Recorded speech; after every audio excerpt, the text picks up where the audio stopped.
लहानपणी वाटायचं की मोठं झालं की टेन्शन संपते, पण मोठं झाल्यावर कळलं की टेन्शन म्हणजेच आयुष्य आहे. स्वप्न होती भरपूर, पण आज ती स्वप्नसुद्धा विचारतात, कमवतोस का? जबाबदाऱ्या सगळं बदलून टाकतात रे. हो, बदलतात. आधी हसायचो मनापासून, आता हसतो लोकांसाठी. राग येतो रे, कारण कुणाला सांगितलं तर म्हणतात मॅच्युअर हो,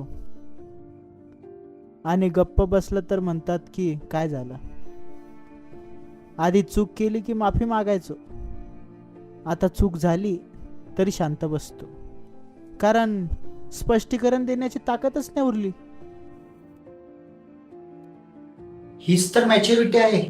जर ही मॅच्युरिटी असेल तर लहानपण खरंच खूप भारी होतं रे.